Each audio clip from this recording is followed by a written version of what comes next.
नमस्कार दोस्तों, एक और बारी फिर से आप सभी का तमाशा भवन चैनल पे स्वागत है। और आज हम जो चर्चा करने वाले हैं वो नाट्य शास्त्र पे, जो कि हमारे यूनिट 6 का एक टॉपिक है, मतलब ग्रंथ के बारे में है। तो हम जल्दी से इसके बारे में पढ़ लेते हैं क्योंकि बहुत ज़्यादा क्वेश्चंस पूछे जाते हैं। Let's start. तो देखिए, इसका मैंने इधर पीरियड लिखा है, मतलब समय काल क्या रहा। तो 200 ईसा पूर्व से 400 ईसा पूर्व तक, मतलब ऐसा माना जाता है। और ये ग्रंथ जो है वो भरत जी ने लिखा है, ठीक है। मतलब ये सबसे पुराना ग्रंथ है हमारे संगीत ग्रंथों में। अगर कोई सबसे पुराना ग्रंथ है तो वो नाट्यशास्त्र ही है, ठीक है। इसमें देखिए टोटल चैप्टर्स जो हैं वो 36 हैं, और म्यूज़िकल रिलेटेड चैप्टर ऐसा बोला जाता है कि 28 से 33 तक हैं। बट लेकिन ऐसा नहीं है, और भी चैप्टर्स हैं जो कहीं ना कहीं संगीत में अपना एक योगदान देते हैं, तो हम उसके बारे में भी चर्चा करेंगे। बट मेनली ये है, इसका जो टीका है इस ग्रंथ का, वो लिखा गया है 3 लोगों के द्वारा, अभिनव गुप्त, कीर्तिधर, शंकुक, और भी बहुत सारे हैं। तो अभी ये 3 ही मेरे को समझ आए तो मैंने आपके सामने लिखा है, और इन तीनों से ही क्वेश्चन पूछा जा चुका है। इसके अंदर टोटल श्लोक जो हैं वो 4726 हैं, ठीक है।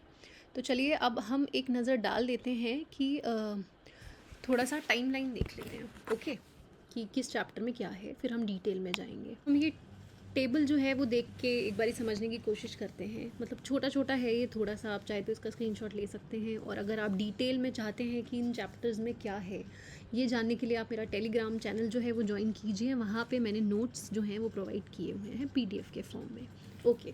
तो देखिए, ये जो इधर लिखा हुआ है ना कि चैप्टर 28 के अंदर अंश, न्यास स्वर, उपन्यास स्वर, सो ऑन लिखा है। मतलब इसमें ग्रह स्वर भी है ना, उपन्यास स्वर भी है, विन्यास स्वर भी है। तो ऐसे बहुत सारे स्वर हैं, ठीक है। स्वर के बारे में और श्रुति के बारे में चैप्टर 28 में चर्चा हुई है। जातियों के बारे में चर्चा की गई है, 18 जाति हैं जिनके बारे में चर्चा हुई है। ग्राम के बारे में दिया है, प्रमाण श्रुति के बारे में दिया है, आतोग के बारे में दिया है, मूर्छना, अल्पत्व, बहुत्व, ये सारा चैप्टर 28 में है। अब चैप्टर 29 में हमारा अलंकार है, वर्ण है, वादन क्रिया जो है वो बताई गई है। इसमें वीणा के बारे में बताया है, और वीणा के भी जो मतलब बजाने के तरीके हैं वीणा वाद्य के, उसके बारे में बताया है। निर्गित, ये एक गीत का प्रकार है या क्या है, इसके बारे में भी दिया है, इससे भी क्वेश्चन पूछा गया है। जातियों के रस के बारे में इसमें चर्चा की गई है। फिर चैप्टर 30 में सुशिर वाद्य, मतलब जिसमें हमारा वंशी, मतलब जो बंसी है जो, उसके बारे में चर्चा हुई है। चैप्टर 31 में घनवाद के बारे में, लय के बारे में और ताल के प्रकार के बारे में चर्चा हुई है।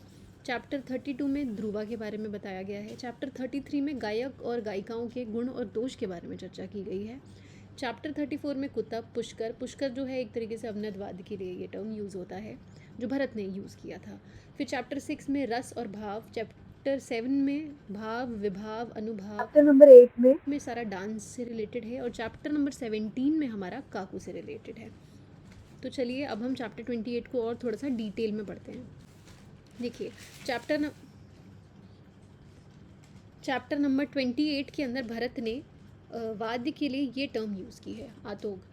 आई don't know if I am pronouncing it right और नॉट, बट ये जो टर्म है ये ही टर्म यूज़ की है भरत ने। तो वाद्य की उन्होंने वैसे भी 4 टाइप बताए थे, ठीक है। स्वर के जो हैं वो भी मतलब 4 टाइप बताए हैं, वादी स्वर, संवादी स्वर, विवादी स्वर और अनुवादी स्वर। वादी स्वर को अंश स्वर भी कहा गया है, ठीक है। और संवादी स्वर में ऐसा बोला गया है कि जिन स्वर के मध्य 9 या 13 श्रुतियों का अंतर होता है वो संवादी स्वर है।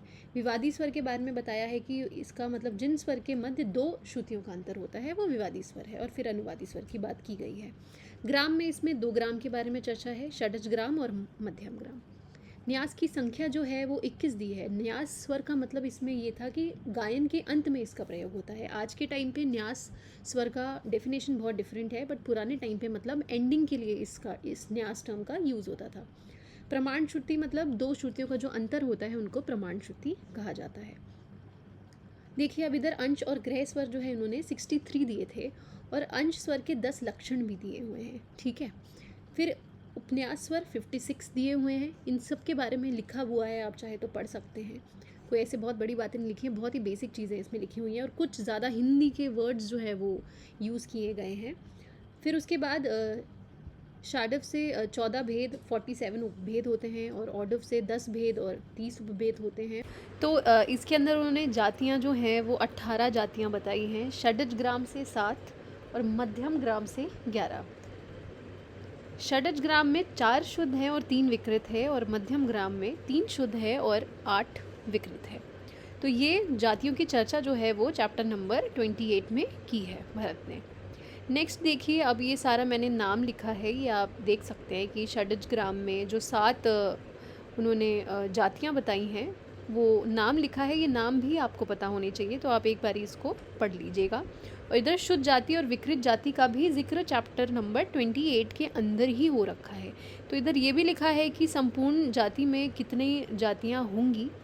संपूर्ण मतलब 7 स्वरों की जातियाँ जो हैं वो 4 हैं, 6 स्वरों की 4 हैं और 5 स्वरों की 10 हैं। तो ये आप ध्यान से ये नाम जो है वो अच्छे से देख के पढ़िए, याद करिए, क्योंकि बहुत ज़्यादा ज़रूरी है एग्ज़ाम के पॉइंट ऑफ व्यू से।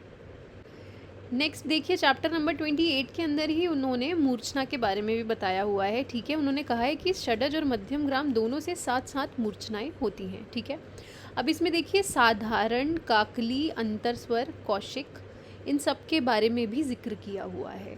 तो इधर जैसे कि लिखा है कि स्वरों के नामांतर को साधारण कहा जाता है, और फिर इसके 2 टाइप बताए हैं जो कि जाति साधारण और स्वर साधारण है। ठीक है, स्वर साधारण का इन्होंने बोला है 2 ग्राम में, मतलब दोनों ग्राम में ये होता है, ये लिखना चाहा है। इसमें काकली का डेफिनेशन भी दिया हुआ है इनफैक्ट, कि अस्पष्ट होने के कारण नी को काकली बोला है और गंधार को अंतरस्वर कहा गया है। तो देखिए इधर लिखा भी है 2 श्रुतियाँ निषाद में बढ़ा देने से काकली हो जाता है, और गंधार में 2 श्रुतियों का अंतर कर देने से अंतरस्वर हो जाता है। ठीक है, तो मूर्छना की जो चर्चा है वो चैप्टर नंबर 28 में की है भरत ने नाट्यशास्त्र में। नेक्स्ट चैप्टर नंबर 28 के अंदर उन्होंने बहुत्व और अल्पत्व के बारे में बताए हैं, जिसके उन्होंने 2 टाइप्स भी दिए हुए हैं। नेक्स्ट देखिए, अब हम चैप्टर 29 में आते हैं। ये भी बहुत इंपॉर्टेंट है क्योंकि इसमें अलंकार के बारे में बात हुई है, और 4 जो वर्ण हैं अलंकार के उसके बारे में भी इन्होंने भरत ने बताया है, और इसमें जातियों के रस के बारे में बताया है। वाद वृत्तियाँ बताई हैं, और वादन क्रिया के 4 धातु भी बताए हैं जो कि इस तरह है: विस्तार, करण, अविध, व्यंजन। ये जो इधर लिखा है ये एक तरीके से उस धातु की विधि है। ठीक है, विस्तार का जैसे 4 है, करण का 5 विधियां हैं, अविध की 5 हैं और व्यंजन की 10 हैं। ये सारी चीज़ें याद करने वाली हैं, तो आप याद कीजिए जितना हो सकता है। ये सारा फैक्ट है जो आपको याद करना पड़ेगा, इसमें कुछ समझने जैसा नहीं है। देखिए फिर वही सेम चीज़ मैंने इधर बताई है, और ज़्यादा नोट्स, डिटेल नोट्स मेरे टेलीग्राम चैनल पे अवेलेबल हैं, आप वहाँ से एक्सेस कर सकते हैं।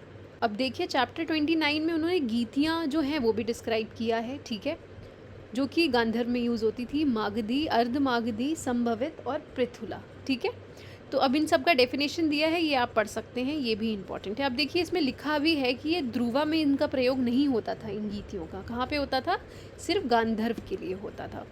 अभी देखिए अलंकार के जो है, अलंकार के 7 अलंकार स्थायी वर्ण से दिए, संचारी से 14 दिए हैं, और अन्य कलाकार 13 हैं। ठीक है, और इन सारे अलंकार के 7 रूप हैं जो प्रयोग में हैं। तो आप ये सारे नाम जो हैं वो अच्छे से देखिए, क्योंकि वो ऐसे पूछ लेते हैं कि मतलब ऐसे आपको ऑप्शंस दे देंगे और बोलेंगे कि ये क्या है, तो ये आपको नाम पता होना बहुत ज़रूरी है। चैप्टर नंबर 29 के अंदर ये 2 टर्म्स और हैं जो इम्पॉर्टेंट है, वो भी आप पढ़ लीजिएगा। अब देखिए चैप्टर 29 एक तरीके से वीणा के पॉइंट ऑफ व्यू से बहुत ही इंपॉर्टेंट है, वीणा वाद्य जो है। क्यों? क्योंकि इसमें चित्र, अब देखिए भरत ने अपने नाट्य शास्त्र में 2 ही वीणाओं का जिक्र किया है चैप्टर 29 के अंदर, जो कि है चित्रावीणा और विपंची वीणा। ठीक है, अब इसके साथ वीणा वादन के साथ गाए जाने वाले गायन क्रिया का भी विस्तृत वर्णन जो है वो 29 चैप्टर नंबर में, मतलब 29 अध्याय में हो रखा है नाट्य शास्त्र के। चैप्टर नंबर 30 में सुशिर वाद्य के बारे में उन्होंने वर्णन किया है, जिसमें उन्होंने वंशी आज का मतलब वही बंसी के बारे में ये बात हो रही है, तो इसके बारे में बहुत डिटेल में भरत जी ने बताया हुआ है। चैप्टर नंबर 31 में घन वाद्य और लय का जिक्र हुआ है। तो इधर लिखा है कि कला, पात और ताल के माध्यम से लय उत्पन्न करने वाले वाद्य को इन्होंने घन बोला है। ठीक है, फिर इसमें देखिए ताल की कला के 3 प्रकार बता रखे हैं, और गायन कला में एक कला से दूसरी कला के अंतर को 5 निमेष कहा गया है। तो ये कुछ टर्म्स हैं जो मैंने हाईलाइट किए हैं, प्लीज़ आप पढ़िएगा, याद करिए, क्योंकि ये भी इम्पोर्टेंट है। चैप्टर 31 जो है वो ताल के पॉइंट ऑफ व्यू से भी बहुत इंपॉर्टेंट है, क्योंकि इधर इन्होंने ताल के बारे में बताया हुआ है, अच्छे से उनके प्रकार के बारे में भी बताया है। नेक्स्ट है हमारा चैप्टर नंबर 32, जो ध्रुवा पॉइंट ऑफ व्यू से बहुत इंपॉर्टेंट है। मतलब इसमें ध्रुवा का डिस्कशन बहुत ज़्यादा है और गीति गान के प्रकार तथा विधि के बारे में इस चैप्टर में बताया हुआ है। चैप्टर नंबर 33 में देखिए गायक और गायिकाओं का गुण और दोष का वर्णन है, जो बहुत ही विस्तृत रूप से किया हुआ है। अब देखिए चैप्टर नंबर 34 में पुष्कर वाद्य, मतलब पुष्कर जो ये टर्म है वो भरत जी ने अवनद्य वाद्य के लिए किया है। तो इधर पुष्कर वाद्य मतलब कहीं ना कहीं अवनद्य जो चमड़े वाले जो वाद्य होते हैं उनके बारे में भरत जी ने बताया है। और जैसा कि मैंने आपको बताया ये है कि चैप्टर नंबर 34 में कुतब का भी जिक्र हुआ है। आपने मेरी कुतब वाली वीडियो नहीं देखी है तो अभी जाके देखिए, क्योंकि इसमें बहुत ज़्यादा मैंने डिटेल में बताया हुआ है। चैप्टर नंबर 6 में उन्होंने रस और भाव के बारे में बताया है। ठीक है, भरत ने 8 रस दिए थे, आपको पता ही होगा। और फिर उसके बाद चैप्टर नंबर 7 में उन्होंने भाव, विभाव, अनुभाव और इनके प्रकार बताए हैं। नेक्स्ट इज चैप्टर नंबर 17, जो कि काकू के बारे में है। So that's it for the video. Thank you so much for watching, and if you like my content, please do like and share the video and subscribe the channel. Thank you.